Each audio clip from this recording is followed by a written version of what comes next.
হুজুর ছেলে তো এখন আর পারবে কিভাবে? আপনি 10 দিন ধরে একদম কোরআনের কাছে নেন নাই। আপনি টিভি দেখছেন, আপনার বিবিও দেখছে, ওরেও দেখাইছেন, গেমস খেলছেন আপনিও। আপনি এক কোনায় মোবাইল নিয়ে বসছেন, বিবি আরেক কোনায়, ছেলে আরেক কোনায়, আর বলছেন থাক ছেলেরা অনেক কষ্ট করে 10টা দিন একটু খুশি করুক। খুশি করতে করতে একদিনও কোরআন পড়াইলেন। এখন সব হুজুররা এসে ধরছেন। আপনি যে 10 দিন করে চর্চা করাইতে একবারও হুজুর কি আপনার বাসায় গিয়ে দেখবে কি করে? উনিও তো বলতে বাড়িতে গেছে, আমার বাড়ি ময়মনসিংহ, ওনার বাড়ি কুমিল্লা, উনি কিভাবে দেখবে আপনার সন্তান? এই জন্য আপনার সন্তান যখন মন্দে বাড়িতে থাকবে তখন আপনার সন্তানের দায়িত্ব পুরো ওই 7 দিন 10 দিন আপনাকে নিতে হবে। প্রতিদিন রুটিন করে ওরে তেলাওয়াতে বসাতে হবে। ঠিক আছে, খেলাধুলা করবে ছোট মানুষ, কিন্তু ওরে রুটিন করে আপনি ওরে তেলাওয়াতে বসাতে হবে।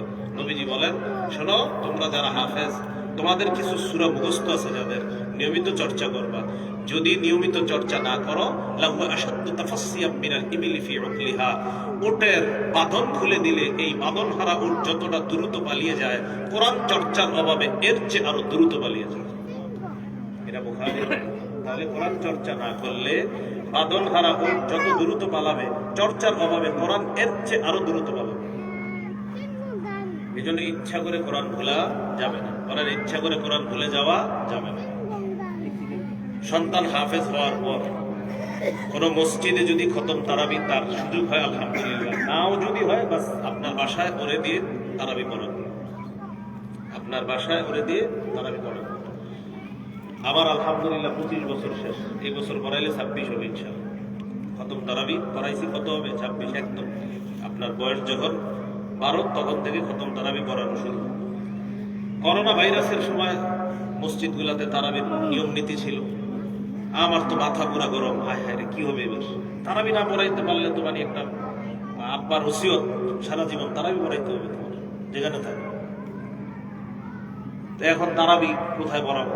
করোনার সময় ব্যাস প্রথম 7 দিন ঘরে শুরু করে দিল, বাসায় বিবি আছে, পরিবারের যারা আছে এদেরকে নিয়ে ওই 7 দিনে আপনার 14 পারা পড়ে ফেলল। 7 দিন পরে আবার ওই লালবাগের যে মসজিদ ওখানে আবার পুলিশের অনুমতি নিয়ে আবার তারাবি শুরু হলো। বাস পরে আবার আপনার 7 দিন পরে ওই আপনার 26-25-এর আগে আবার আমি পুরা 30 পারা আবার পড়াই, সেখানে একা পড়াইছি ওই বছর আলহামদুলিল্লাহ। এটা এই জন্য আপনাদেরকে বললাম উৎসাহ প্রদান করার জন্য। ছেলে যদি হাফেজ হয় বাস মসজিদ জরুরি না, যেখানেই হোক ওরে তাহলে দিয়ে তারাবি পড়াবে। তারাবি এটা খুব বরকতি। কেন? তারাবি যারা পড়ায় মাশাআল্লাহ ওদের ইয়াদ খুব ভালো থাকে, ওদের ইয়াদ খুব ভালো থাকে। এটা একদম পরীক্ষিত, যারা তারাবি পড়ায় ওদের ইয়াদ খুব ভালো থাকে। তো সন্তান যাদেরকে হেফজখানায় দিচ্ছেন হাফেজ হওয়ার পর আফসোস করে না যে আমার ছেলেটা একটা মসজিদে পড়ায়। মসজিদে পড়াইতে পারলে মাশাআল্লাহ ভালো। আমার আব্বা প্রথম দিন আমার এইভাবে হাত ধরে মসজিদে নিয়ে গেছে। প্রথম যে তারাবিটা মসজিদে পড়াইছি তাও প্রথম দিন না, দ্বিতীয় তারাবিটা মসজিদে গিয়ে পড়াইছি। আব্বা নিয়ে গেছে হাত ধরে, পুরো মনে আছে। আব্বা কবরে আছে, আল্লাহ জান্নাতবাসী করে।